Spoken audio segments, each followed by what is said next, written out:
The cryopod opened 12 minutes before it was supposed to. I knew this because the ship's internal clock was displayed on a thin strip of blue light just above the seal, and it read 0347 when the hatch hissed and the cold air came rushing in. My scheduled wake time was 04 o'clock.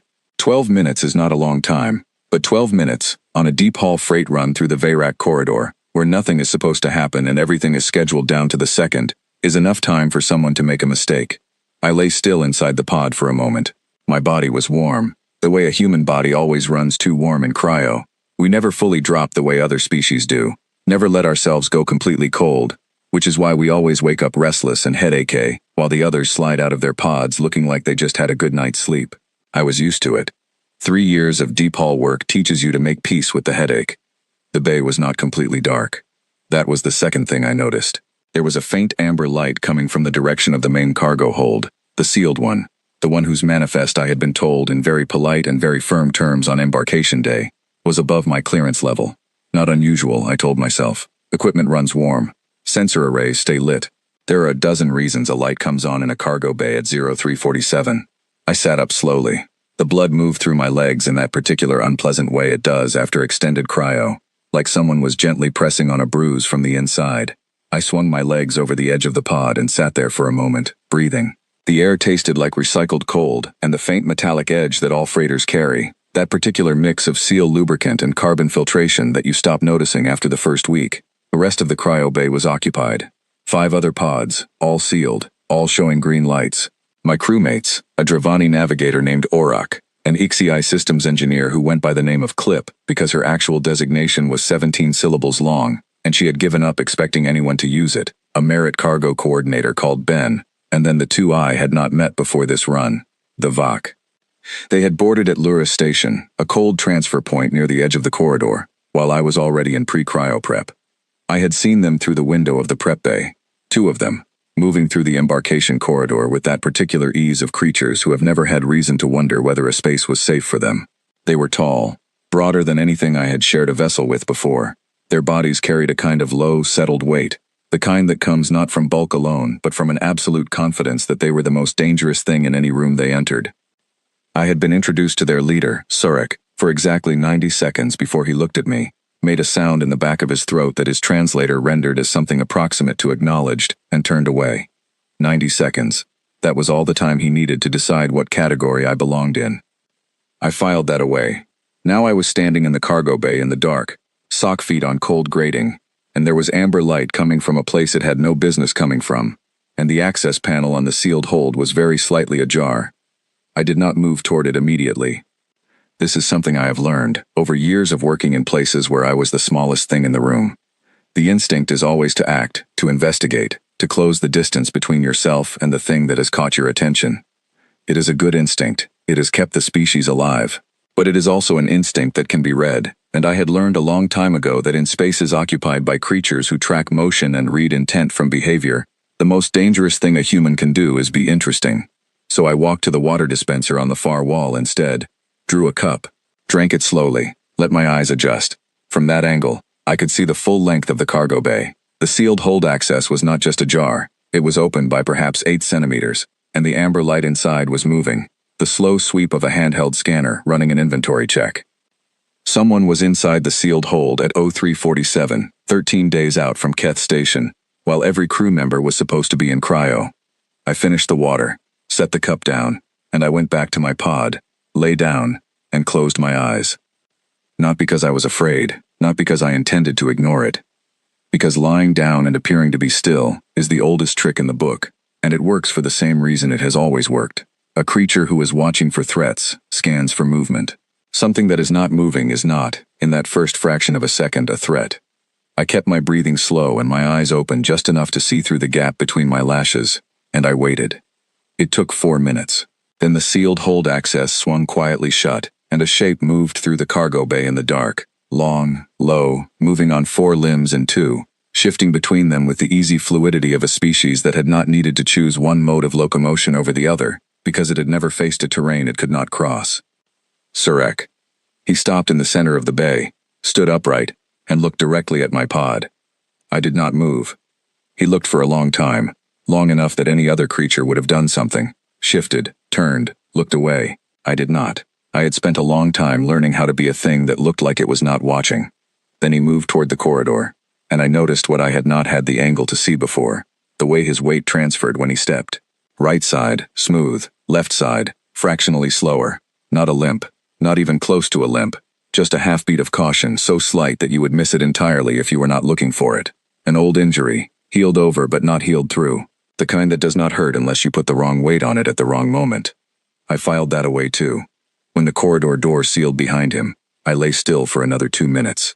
Then I got up, went to my maintenance locker, and spent the next 40 minutes doing something I was entirely cleared and scheduled to do, a routine inspection of the atmosphere scrubbers on the port side of the crew deck. It took me through every access corridor on that side of the ship. I was slow about it. Methodical. I checked every junction, every panel, every conduit seal. I made notes on my maintenance tablet the way I always did. Any crew member who had been awake to see me would have seen a maintenance contractor doing maintenance work, which is the most boring thing a person can do and therefore the least watched. What they would not have known is that by the time I was done, I had a complete picture of every access point on the port side of the Solène drift, a rough understanding of which corridors had line of sight to the sealed cargo hold, and a very precise knowledge of which sections of graded deck plating were original manufacture and which had been replaced, because replaced sections flex differently underfoot, and flex in deck plating tells you things about where weight has been applied recently and how often. I went back to my pod at 05:30, set my wake alarm for 07 o'clock, lay down. That was the first mistake. I noted it in the way my grandmother taught me to note anything that might one day save my life. Quietly, completely, and without giving anyone the satisfaction of seeing me do it. She had grown up in a part of the world where certain things were understood without being said, where the distance between you and danger was managed not by avoiding it, but by understanding it so completely that when it finally moved, you had already decided what you were going to do. She would have looked at Surik and seen exactly what I saw. Not a predator to be feared, a problem to be understood. And she would have told me the same thing she always told me when I was young, and scared, and trying to figure out why the world was built the way it was. She would have said, stop being interesting, start being useful, and while you're being useful, count everything. I was counting. By the third day out of cryo, I had learned 2 things about the Vach that Surik had not intended me to learn. The first was that there were not 2 of them. There were 5. I found this out on my second maintenance rotation, when I went to check the secondary atmosphere processors on the lower deck, and found 4 sets of claw mark impressions pressed into the soft insulation panel near the vent housing, the kind of impressions left by a creature that had braced itself against a surface while sleeping, which Vac did standing up, with their lower limbs locked and their upper limbs folded across their chest. 4 sets meant 4 individuals, and since I had only been introduced to Surek and his second, a younger one whose name translated roughly as Crit, the other 3 were either crew additions I had not been informed of, or they were being kept out of sight deliberately. Crew additions that are not disclosed to the full manifest are a violation of transit authority regulations. That was interesting, but not surprising. The kind of contract that puts sealed cargo on a freight hauler and assigns VAC as its guards is not the kind of contract that concerns itself with transit authority regulations. The second thing I learned was that the VAC used the maintenance corridors at night. This I discovered not by going looking for it, but by being in a maintenance corridor at 22 o'clock to replace a failed seal on a cooling line, a legitimate job, logged and scheduled, and hearing, very clearly through the thin partition wall, the sound of something large moving through the parallel corridor. Moving carefully, almost quietly. The almost was the key part. The creatures who are truly quiet have practiced at it from a young age, usually because something was hunting them. Creatures who are almost quiet are ones who have never needed to be fully quiet, because nothing in their experience has ever required it. The Vok were apex predators on their home world. Nothing hunted them. They were almost quiet, because that was as quiet as they had ever needed to be. I made a note of the corridor they used, and went back to work on the cooling line seal. The third day was also the day I met Auroch properly. The Dravani navigator was a precise creature, tall and thin in the way Dravani always were, with the 3-jointed fingers that made them extraordinary pilots and the very particular Dravani habit of saying exactly what they meant and expecting everyone else to do the same. She found me in the crew mess at 08 o'clock, poured something that smelled like burnt wood into a cup, sat down across from me and said, "You were awake early on the first night." It was not a question. "Yes," I said. She looked at me for a moment. "The Vok were also awake early on the first night," she said. "They were in the cargo bay." "I know," I said. She wrapped her 3-jointed fingers around her cup and said, "And you decided to go back to sleep." "I decided to go back to my pod," I said. "There is a difference. Auric was quiet for a moment. Then she said, I have run this corridor 14 times. In 14 runs, I have never carried a sealed manifest. I looked at her. I said, what do you know about the manifest? She said, I know that I was told not to look at it, and that I was told this by the transit coordinator on behalf of the contracting party, and not by the captain, which means the captain does not have clearance for it either. And I know that the transit coordinator was very calm when she told me this. The kind of calm that comes from someone who has been told to be calm, and has been given a reason that she accepted. And I have been wondering since Luris Station what reason that could possibly be. I drank my coffee, then I said, do you have family, Auric? She said, 2 daughters. My eldest is studying astrophysics at the Institute on Vecker Prime. I said, then when I tell you to stay out of the lower deck tonight, I need you to do that. And I need you not to ask me why, and I need you to make sure that Clip and Ben do the same. She looked at me for a long time with those flat, clear Dravani eyes that did not miss much. Then she said, how long have you known?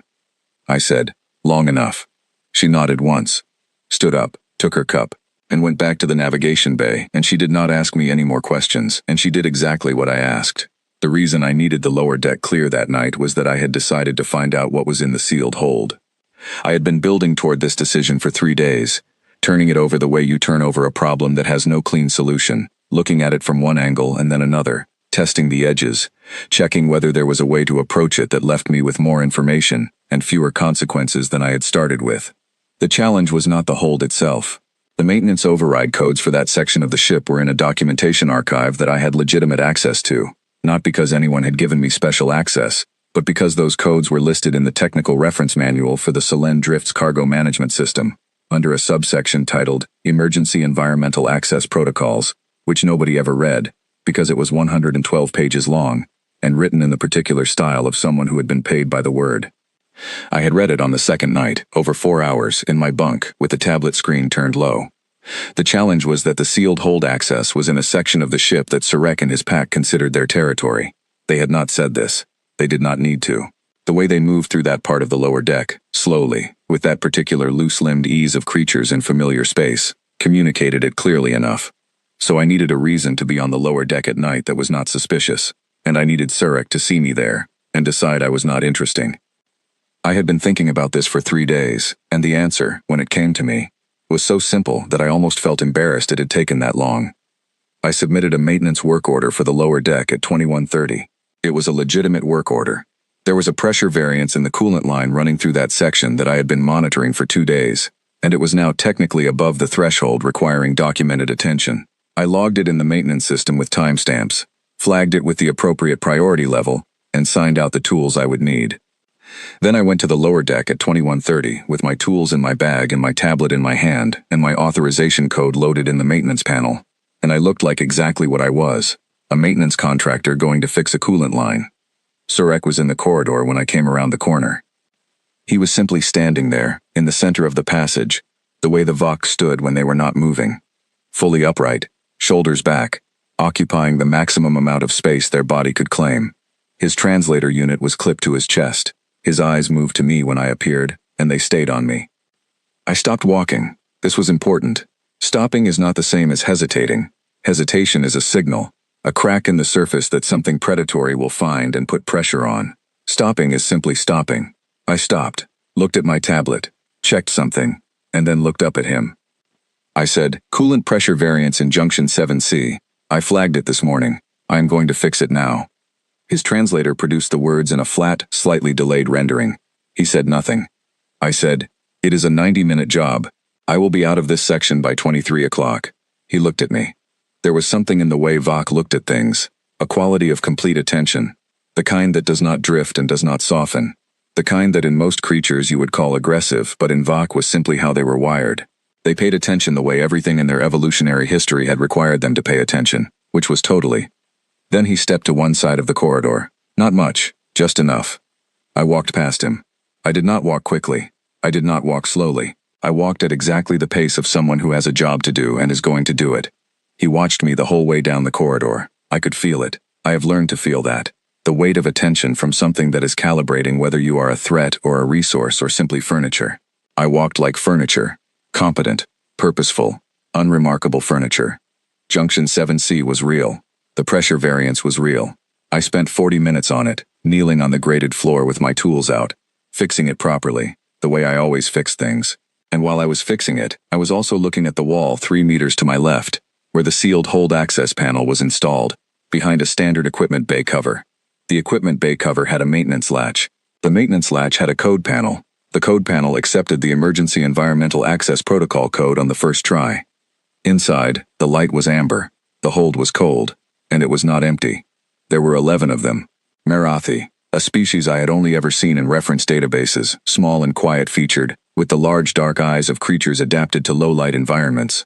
They were sitting or lying on the floor of the hold in the kind of still, controlled way of people who had been told that being still and quiet was survival. Some of them were asleep, some were awake, watching the light from the opening with the specific careful expression of people who had learned that sudden things were almost always bad things. A child was nearest to the door. She could not have been more than 7 or 8 years old. She looked at me, looked at my face, my hands, my clothing, my tools, with the rapid, comprehensive assessment of someone very young who had learned to read strangers quickly. I looked back at her. I did not say anything. I did not move suddenly. I simply looked at her for a moment, the way you look at someone you are acknowledging, the way you look at someone you are telling, I see you, and I am not a threat, and I am going to close this door now. Then I pressed one finger to my lips. She understood. Every species understands that. I sealed the access panel, logged my Junction 7C repair as complete, packed my tools, and walked back down the corridor past the spot where Surik had been standing. He was gone. I did not know where. It did not matter. I went back to the crew deck, put my tools away, and sat down on my bunk in the dark for a long time. 11 people in a cold hold on a ship headed for Keth Station, guarded by a pack of VAC contractors who had kept 3 of their number hidden from the manifest. The cargo was people. The contract was not a freight contract. I thought about my grandmother. I thought about the particular set of her jaw when she was working through a problem that had a hard answer. I thought about what she would say if she were sitting here with me on this bunk, in the dark, on a ship that was 13 days from any port. She would say, "Stop feeling things about it. Start figuring out what you can do." So I started figuring out what I could do. The first step was understanding the timeline. We were 13 days from Keth Station. The VAC would have a delivery schedule, which meant there was a point at which they would move from securing the hold to executing the delivery. And that transition point was the most dangerous moment, because it was the moment when waiting and keeping things quiet would stop being useful to them. 13 days was not enough time to wait for rescue. I did not have a way to contact the transit authority without going through the ship's main communication array, which was logged and monitored.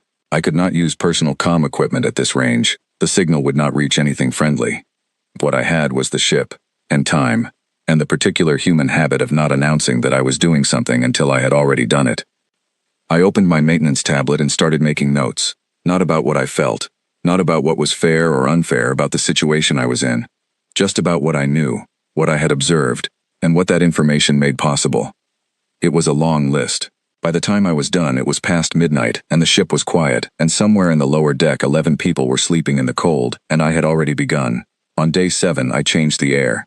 Not dramatically, not in a way that triggered any alarm or tripped any sensor threshold.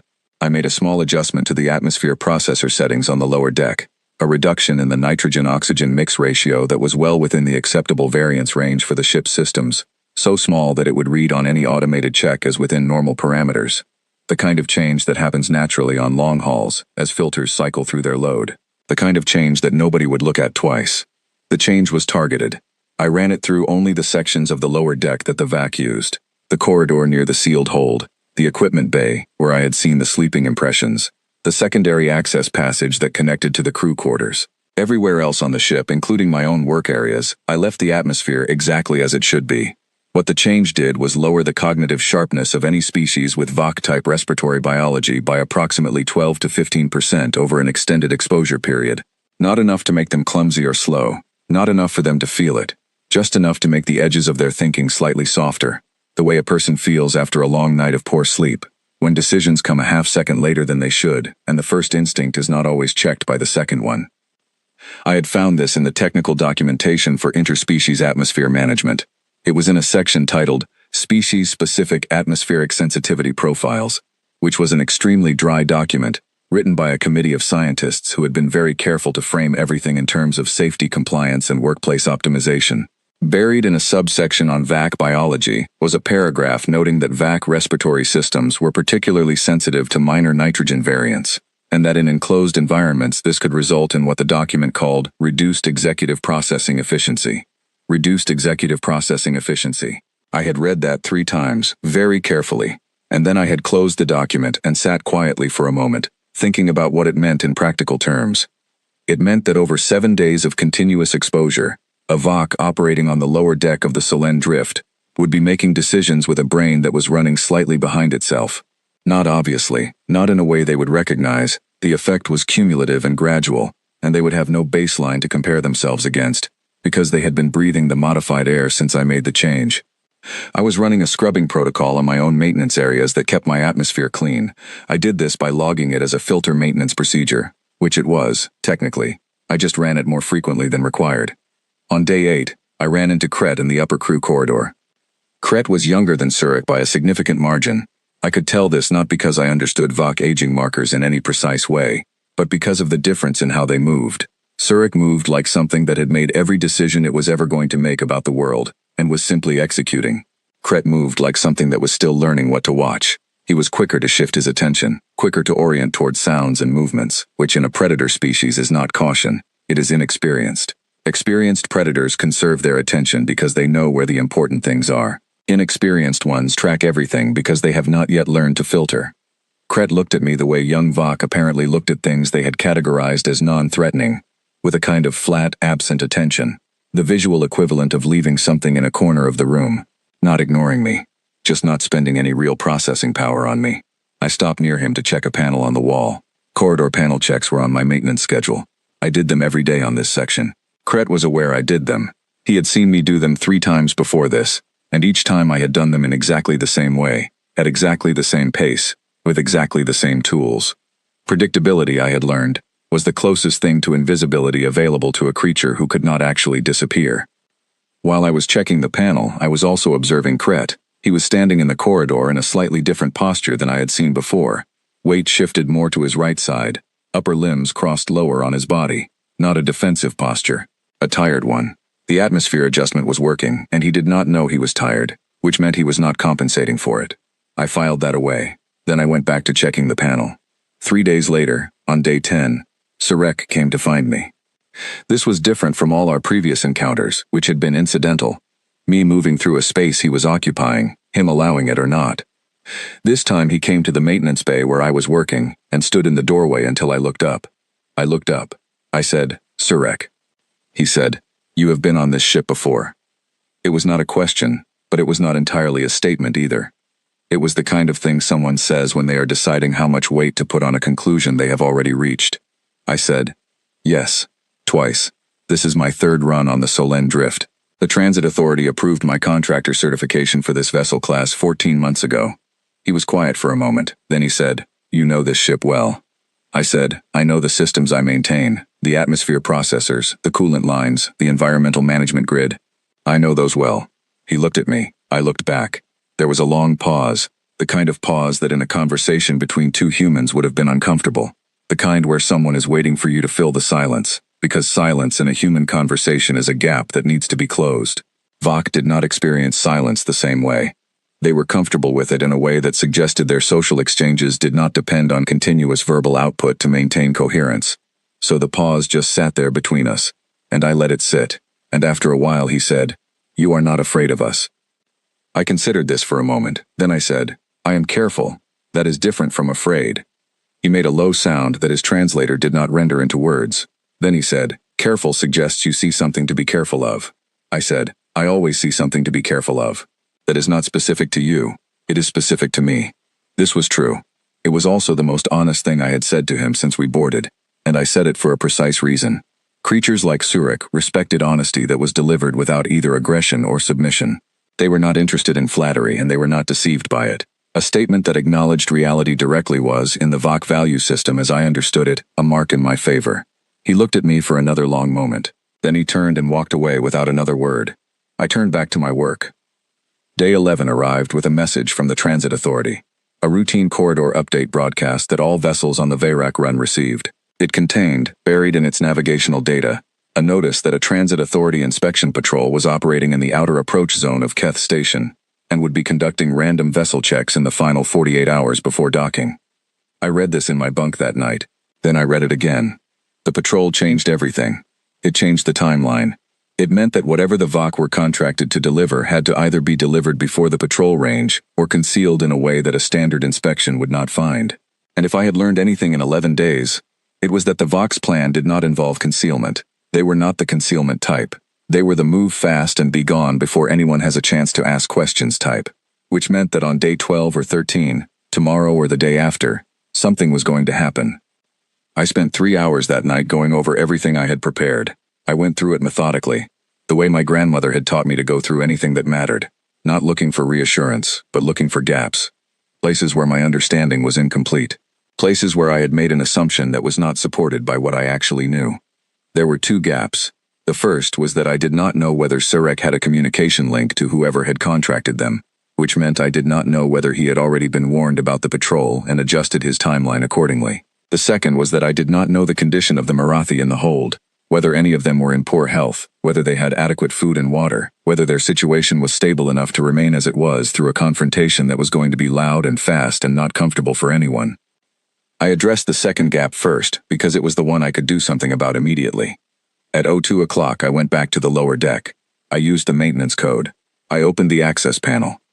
This time the child was awake, sitting closest to the door, watching the gap when the light came through. She had been waiting. I did not know for how long. I could not speak Marathi. I did not have a translator, but I had pulled a Marathi human phrase guide from the ship's general language database 2 days earlier and spent some time with it. And so I said the words for safe and tomorrow and stay still, in a pronunciation that was probably terrible, but was at least recognizable. And she looked at me very hard for a moment, and then she nodded once, carefully, like someone who had learned that the cost of misunderstanding something was too high to be careless about understanding it. Behind her, several of the adults were awake and watching.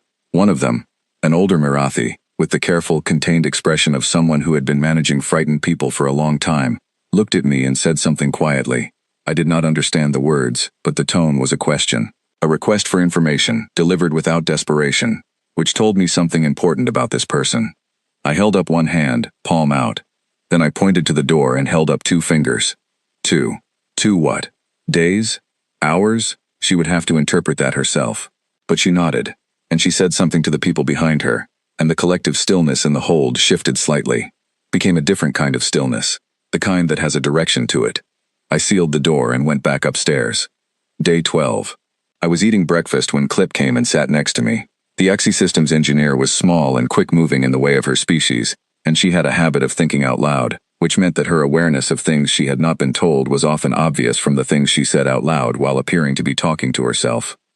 She said, "There is an irregularity in the lower deck coolant consumption data. It is drawing slightly more than the system specs suggest it should for the current load." I said, "I flagged a pressure variance last week. It is repaired now. The system may still be compensating." She said, "Yes, possibly. It could also suggest additional heat sources in the lower deck that are not on the environmental manifest."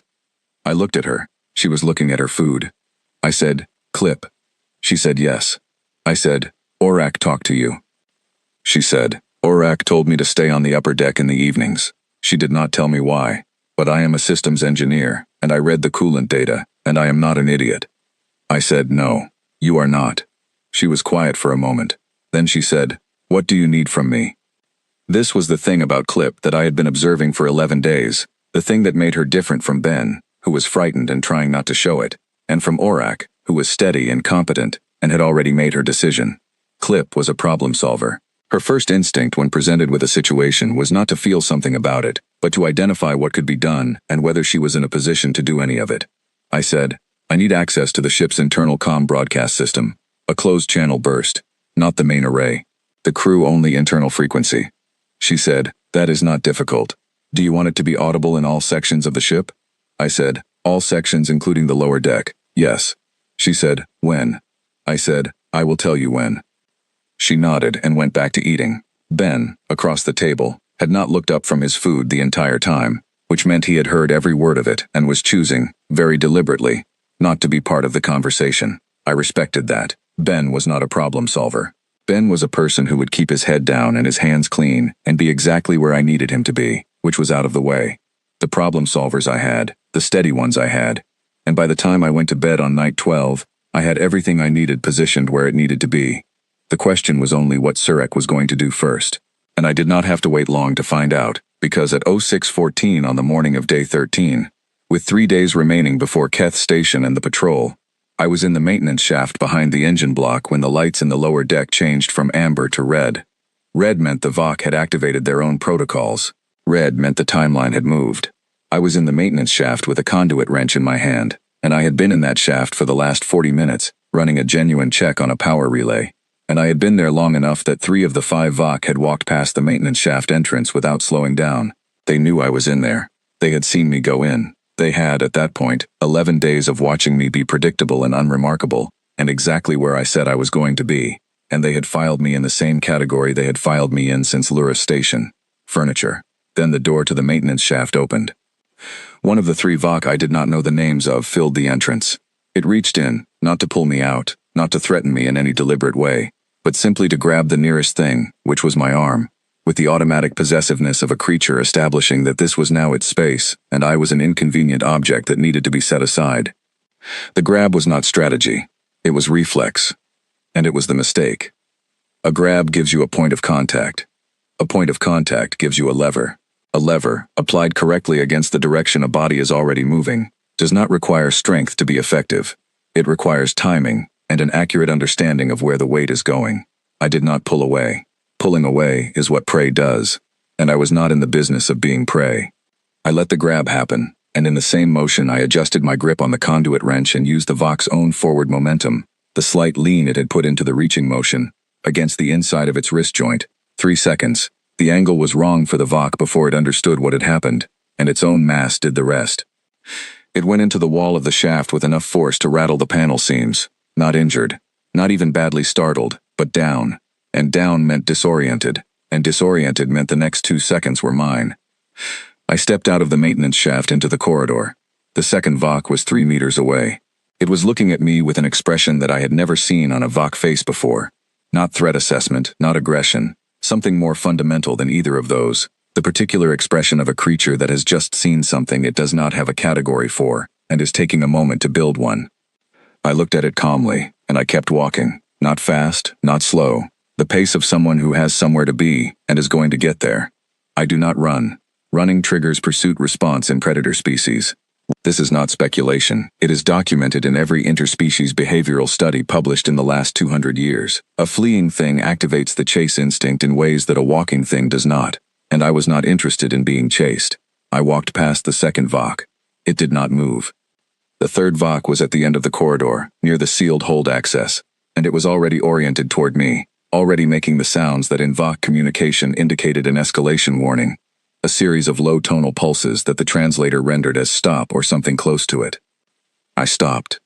Not because it told me to, because the sealed hold access panel was 6 meters to its left, and stopping was the only thing that put me at the correct angle to look past it, and also at the thing I needed to see, which was whether the hold access was sealed or open.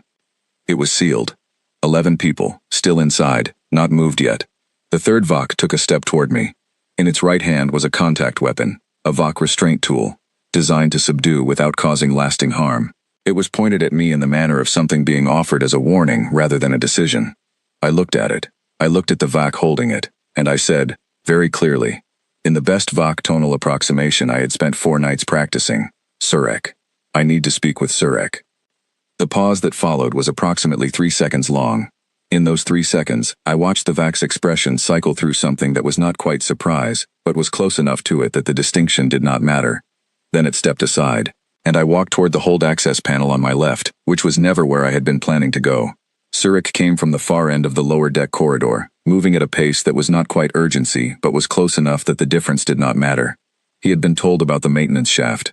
I could see it in the set of his shoulders. In that particular way that information you did not expect sits on the body before it becomes something you have processed.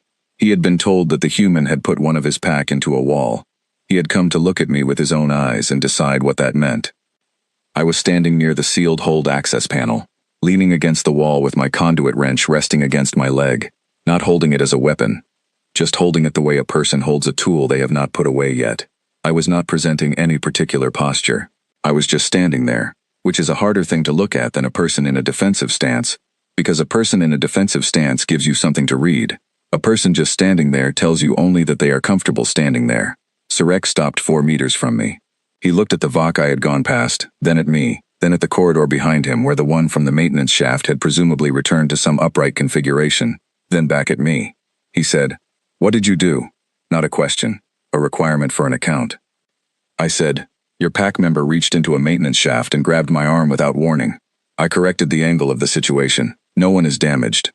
He was quiet, the kind of quiet that was calculating something. I said, "Sarek, I know what is in the sealed hold. I have known for 9 days, and I know that the Transit Authority patrol operating near Keth Station changes your timeline, because your plan involves being through the dock and away before any inspection can be organized, and the patrol makes that difficult." The silence after I said this was the particular silence of something that has just recalculated everything in its vicinity. I continued, before he could fill it with something I would have to respond to. "I also know that your pack is not operating at full capacity. You have been on this ship for 13 days and the lower deck atmosphere has been running at a modified nitrogen-oxygen ratio that affects VAC cognitive efficiency. Not enough to count. This was a risk. Telling him this was a risk. But it was a calculated one, because the alternative, leaving him to discover it on his own at a moment I could not predict, was more dangerous than giving him the information myself, here, now, where I controlled the context. He was very still. VAC stillness was different from human stillness. It did not have the tension of something held.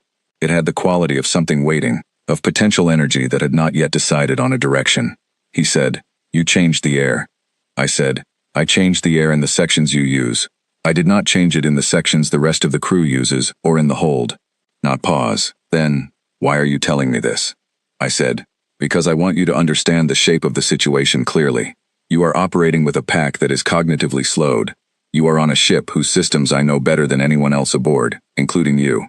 You have a Transit Authority patrol 48 hours from your destination, and the crew of this vessel, the navigator, the systems engineer, the cargo coordinator, are aware that something is wrong, and they are currently stationed where I asked them to be, which is in the upper deck, with access to the ship's internal communication broadcast." I let that land for a moment. Then I said, "The broadcast, if triggered, will reach the Transit Authority patrol on the standard distress frequency. Clip, the systems engineer, knows how to trigger it. She is waiting to hear from me."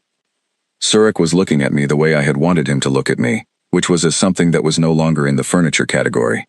He was looking at me the way you look at something when you are trying to understand what kind of thing it is, because the category you had it in has just been shown to be wrong. I said, "I am not asking you to release the people in the hold out of the goodness of your character. I am telling you the truth of your situation. And the truth is that you have fewer options right now than you had when you woke up this morning." He said, "You are one human." I said, "Yes." He said, "You cannot stop 5 VAC." I said, "I already have. In the sense that matters. Every minute we are talking, the patrol gets closer. Every minute we are talking, your pack is breathing air that makes them slower. Every minute we are talking, the hold stays sealed. I have not stopped you by being stronger than you. I have stopped you by knowing more about this ship than you do, and starting earlier than you did." Another silence. This one was different. This one had the quality of something that is looking at a problem, and not finding an exit. I said, "Here is what I am offering. You turn this ship toward the Transit Authority patrol. You present yourself as a contractor who discovered human trafficking on a vessel you were hired to guard, and who diverted to report it. The contracting party who hired you, whoever that is, will have a very bad day, and you will be interviewed and released. And the VAC who put their name on a contract with a trafficking operation will have to live with that, but you will be free." He looked at me for a long time. I said, "Or you tell me no, and Clip sends the distress burst, and the patrol comes to us instead of us going to them, and the accounting will be done for you by someone else, and it will be less favorable." The thing about dominance hierarchy species, and I had been thinking about this for 9 days, turning it over, making sure I understood it correctly, is that the hierarchy depends on the leader always having an answer. The pack follows because the leader is always the one who knows what to do. A leader who has been maneuvered into a position where there is no good answer is not a leader who responds with submission. That is not how the hierarchy functions. Submission would collapse the pack structure entirely. What a VAC leader does, when there is no good answer, is find the option that preserves the most of what matters. I had tried to give him one. He was still for another moment. Then he turned and spoke to his pack in VAC. Fast, clipped. The kind of speech that in the tonal patterns of that language indicated directives rather than discussion. I did not understand it word for word, but I did not need to, because 30 seconds later, the 3 VAC in the corridor moved. back, away from the hold access, back toward the secondary equipment section. And Surek looked at me. He said, "You said you knew the ship." I said, "Yes." He said, "Then take us to the patrol." "Oh," I said, "I need you to wait here for 5 minutes." He said nothing, which meant yes. I walked to the maintenance communications panel on the wall 6 meters away, plugged in my tablet, and sent a message to the upper deck. Not a distress burst. Just a message to Clip, 7 words, "We are going to the patrol. It's done." Clip sent back 2 words, in the particular dry style of an Ixie who did not spend words she did not need to spend. "Understood." Good. I went to the navigation bay. Auric was there, as she had been every hour of every day of this entire run, sitting in her chair, hands on the console, watching her instruments. She looked at me when I came in and she did not ask any questions, because she had heard the corridor through the ship's internal audio pickup that she had left open, and she already knew. I said, "We need to intercept the patrol." She said, "I calculated an intercept course 4 days ago. I have been updating it every 6 hours." I looked at her. She looked back at me with the flat, clear eyes that did not miss much. I said, 4 days ago. She said, "I told you I was not an idiot." I said, "Auric." She said, "Sit down. We will be in communication range in 90 minutes. I sat down. I was, at that moment, tired in a way that I had not let myself be for 13 days. The specific fatigue of sustained attention, of holding every piece of a situation in your head simultaneously, and not letting any of it drop because dropping any of it had consequences that I could not afford. The 90 minutes passed. The Transit Authority patrol vessel responded to Auric's hail within 2 minutes, a quick response that suggested they had been watching us on their sensors and waiting to see what we would do. The patrol commander was a Dravani, like Auric, and the exchange between them was efficient and crisp and left no room for misunderstanding. The patrol would be alongside us in 4 hours. In those 4 hours, I went back to the lower deck one more time. The sealed hold access opened, the amber light came on, and 11 Marathi, blinking and careful and moving, with the particular caution of people who had stopped expecting good things and had not yet permitted themselves to start, came out into the corridor of a ship that was heading toward help. The older Marathi, the one who had looked at me with the contained expression on the night I had first opened the hold, walked past me last. She paused. She looked at me directly, and she said something in Marathi that I did not understand. Her expression was not grateful exactly. It was something more complicated than gratitude, something that had gone through fear and anger and exhaustion, and had come out the other side into something that simply acknowledged a fact. I nodded. It was the only response I had. The child found me in the corridor later. She stood in front of me with the particular directness of small people who have not yet learned to approach things indirectly, and she pressed her small hand against my hand for a moment. Then she ran to catch up with the adults. The Surik and his pack were in the secondary equipment bay when the patrol boarded. They had placed their contact weapons in a pile in the center of the room, which in Vok terms was an unambiguous signal of non-escalation, the closest thing their culture had to formal disarmament. The patrol officers who came aboard were briefed, professional, and armed, and the transfer of custody was conducted with the same calm efficiency as any official process conducted by people who were trained for it. What I did while all of this was happening was go back to the maintenance bay and write up my repair logs for the last 13 days. Every coolant seal, every atmosphere check, every panel inspection, logged, time-stamped, filed correctly. It took about 40 minutes. When I was done, the Solon Drift was docked alongside the patrol vessel, and the lower deck was occupied by Transit Authority personnel instead of Vok contractors, and I was sitting in the maintenance bay with a cup of cold coffee and a completed maintenance log, and the particular empty feeling that comes after a sustained period of complete attention finally ends. One of the patrol officers came to find me eventually, a young one, human, which surprised me a little. Humans in Transit Authority service were not common out this far on the corridor runs. He looked like he had questions and was not sure which one to start with. He said, "The pack leader, Surekit, he says, you changed the air on the lower deck." I said, "I did." He says you told him about it yourself, that you told him exactly what you had done to the air and why. I said, "Yes." He looked at me for a moment. He said, "Why would you tell him that?" I said, "Because I needed him to understand the real shape of the situation. You cannot negotiate honestly with someone who does not know what they are negotiating against. And I needed it to be a negotiation, because 5 Vok in an enclosed space who have decided to stop talking is a different problem than 5 Vok who are still calculating their options." He was quiet for a moment. Then he said, "And the plan you offered him. The one where he comes forward voluntarily and gets a better outcome. Was that real?" I said, That depends on whether the transit authority honors it. He said, I will pass that along. I said, please do. He went away. I finished the cold coffee. Outside, through the porthole, the distant lights of Keth Station were visible on the edge of the corridor, dark, small, steady, unremarkable. Just a place where this would end, and something else would begin. I sat with that for a while. Not thinking about anything in particular, just sitting with the finished thing, the way you sit with anything that has cost you something and is now done. Then I got up, rinsed the cup, and went to check whether the coolant lines needed anything. Keth Station smelled like all stations, metal and recycled air, and the particular layered odor of thousands of species sharing a pressurized environment and doing their best to make it livable. I had always found it strangely comforting. It meant there were a lot of people around, and a lot of people meant a lot of noise and movement and activity, and noise and movement and activity meant that a single human maintenance contractor was approximately the least interesting thing in any given corridor. I had been on the station for 6 hours before anyone official came to speak with me. The 6 hours were not wasted. I submitted my maintenance report for the Solène drift to the vessel registry, ate a meal that was warm and did not come out of a cryopack, and found a bench near the observation windows where I could sit and watch the docking traffic and not think about anything in particular. The kind of not thinking that is not actually empty. It is the mind running its normal processes without the weight of a specific problem pressing on it, sorting through the residue of the last 13 days and deciding what to file and what to let go. I had been sitting there for about an hour when Auric found me. She sat down next to me without being invited, which was very much in her character, and she looked out at the docking traffic for a moment before she said, "The transit authority has been interviewing the crew since we docked." I said, "I know. They will come to me eventually." She said, "They came to me first because I am the navigator, and the navigator is responsible for the course log, and the course log shows that I plotted and executed an intercept toward the patrol vessel." I said, "What did you tell them?"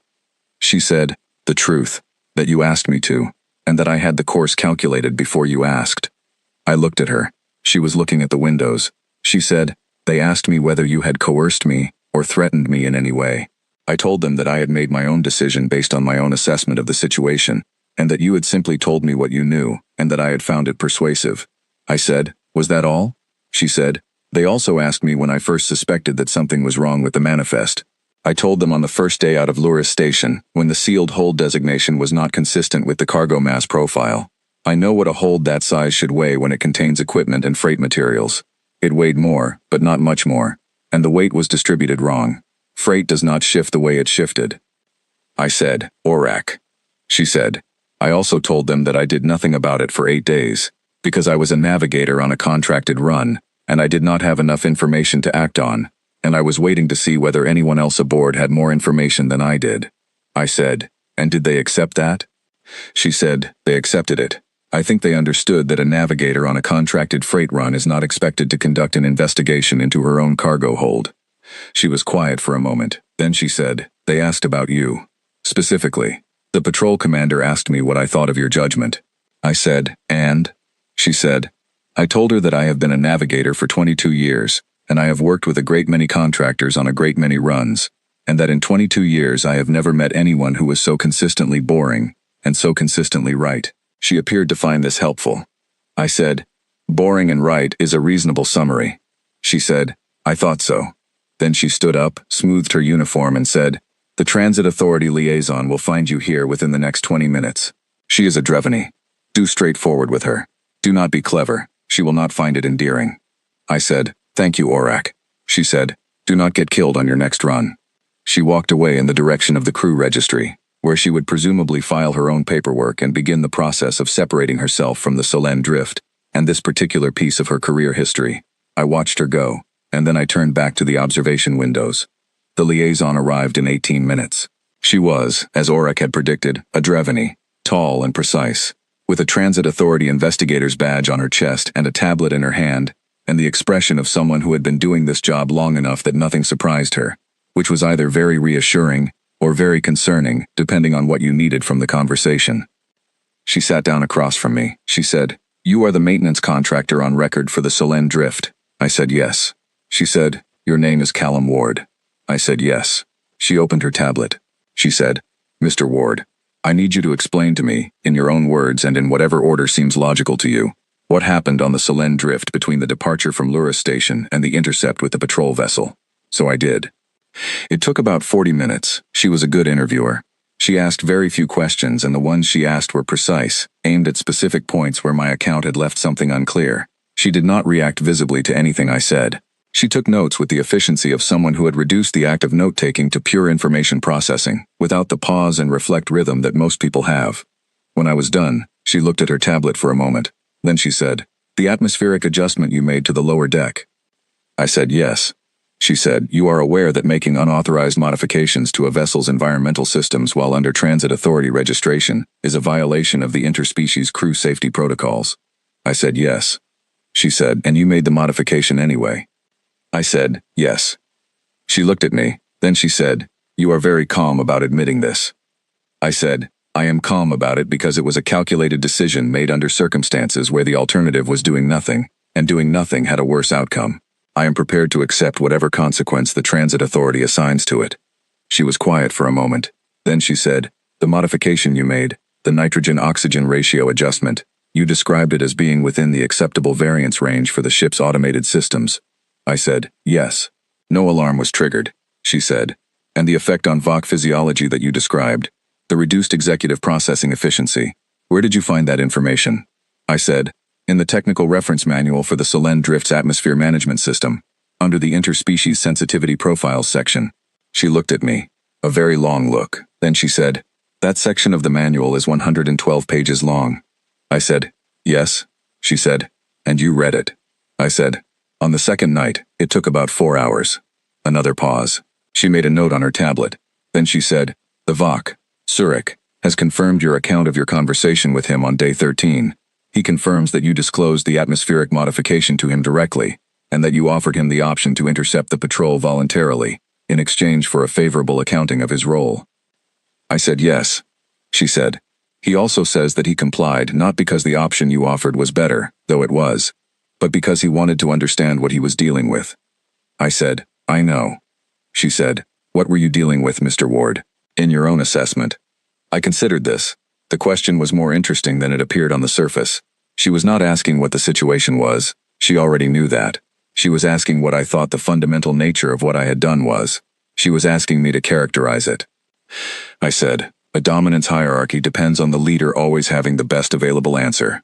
If the leader stops being the source of answers, the hierarchy has no structural center. What I was dealing with was not 5 Vach. It was 1 Vach, who 5 other Vach were watching to see what to do. If Zurich had an answer, the pack had direction. If Zurich did not have an answer, the pack had a problem they were not equipped to solve without him. So I worked on Zurich's answer set, not on the pack.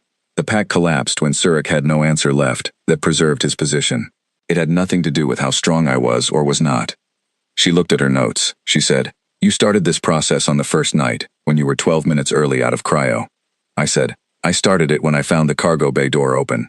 I started building toward it then, yes." She said, 13 days. I said, 13 days. She was quiet for a moment. Then she said, with the kind of directness I had come to expect from Drevany, "Were you afraid?" I said, "Yes." She said, "Throughout?" I said, "From the first night to the morning of day 13. Some moments more than others." She said, "And you functioned normally throughout?" I said, "I functioned. I do not know about normally. I ate less than I should have. I slept in short intervals instead of full cycles. I ran through scenarios constantly, including scenarios where I failed to anticipate something and the outcome was bad. But yes, I continued to do my job, to observe, to plan. The fear did not stop me doing those things." She said, "Why not?" I looked at her.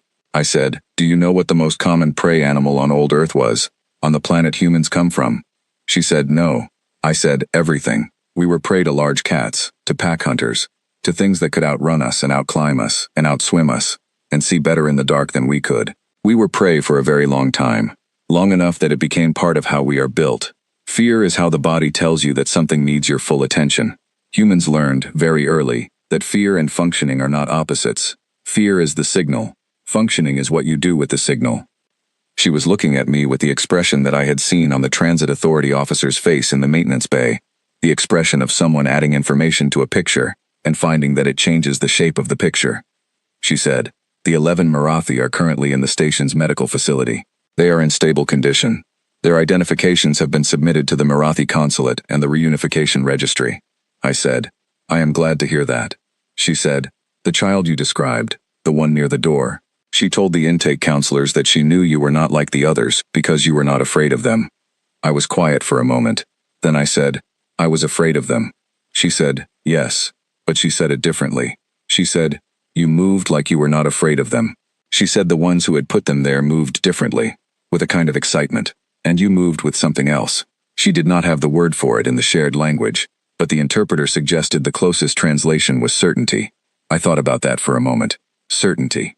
That was not quite right, and it was not quite wrong either. It was what certainty looked like from the outside, maybe.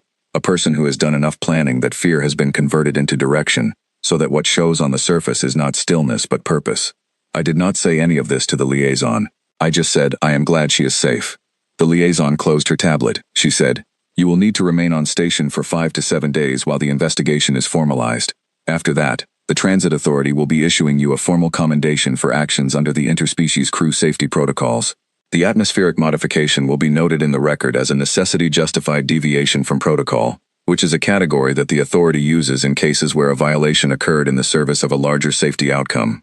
I said, and Surek? She said, the Transit Authority has honored the terms you described. Surek and his pack will be interviewed and released. The contracting party, which the authority has already identified and is now very interested in speaking to, will find that their day does not improve. I said, good. She said, one more question. I said, yes. She said, when Surek let you walk past him on the first night, when you came out of the cryopod early and found the cargo bay door open and he was there, in the bay, and he saw you and let you go, what did you think? I said, I thought he had just made a mistake. She said, and what did you think about yourself, at that moment? I said, I thought that 13 days was a long time, but that it was enough. That it would have to be enough. She stood. She extended her 3-jointed hand in the Dravani gesture of concluded business, palm out, fingers straight. I stood and met it with my own. She said, Mr. Ward, in 23 years of Transit Authority service, I have reviewed a considerable number of incident reports. Yours is the first I have read where the key intervention was a library. I said, the maintenance manual. She said, yes. And 4 hours in the dark, reading 112 pages that nobody else had ever read. I said, the information was always there. Someone just needed to read it. She nodded once, the way Dravani nod when they have heard something that satisfies the requirements of a conversation, and then she walked away toward the Transit Authority offices at the far end of the corridor. I sat back down. The observation windows showed the docking ring, and beyond it the slow traffic of vessels arriving and departing, and beyond that the corridor dark with its distant lights that might be stations or ships or stars, the kind of distances that make any single event in any single ship feel very small and very precise at the same time. Surek was somewhere on this station. I did not know where exactly, and I did not go looking. But I thought about what he had said to the liaison, that he had complied, not just because the option was better, but because he wanted to understand what he was dealing with. I hoped he had managed that. I hoped that wherever he went after this, he carried with him a more accurate picture of what humans were, not prey, not furniture, not a species that belonged in the categories he had put us in at Luris Station in those first 90 seconds of assessment. Not because the category correction mattered for sentimental reasons, but because the galaxy was full of creatures making decisions based on incomplete information about what humans were and how we worked, and incomplete information, as the last 13 days had demonstrated in considerable detail, had a way of becoming extremely costly the moment a human noticed the gap. On my way out of the observation bay, I ran into Ben. The cargo coordinator was sitting on a bench by the station registry office, looking like someone who had given a long statement and then been allowed to go, and was not yet sure what to do with the being allowed to go. He was a large man with kind eyes and the particular stillness of someone who is not naturally still but has learned to be, and he looked up at me when I stopped. He said, the investigator finished with me about an hour ago. I said, how did it go? He said, she was very thorough. She asked me a lot of questions about what I observed and when. I told her that I observed most of it, and that from about day 4 onward, I suspected most of it, and that I decided the correct response was to stay in my bunk in the evenings and mind my own business. I said that was the correct response. He said, she did not seem to entirely agree. I said, she did not need to agree. It was still correct. You staying out of the lower deck meant I did not have to account for an additional variable. You were exactly as useful as I needed you to be, which was not in the way. He looked at me for a moment. Then he said, that is either an insult or a compliment. I said, it is the truth. He said, Callum, I said, yes. He said, how long were you planning all of it? I said, from the first night.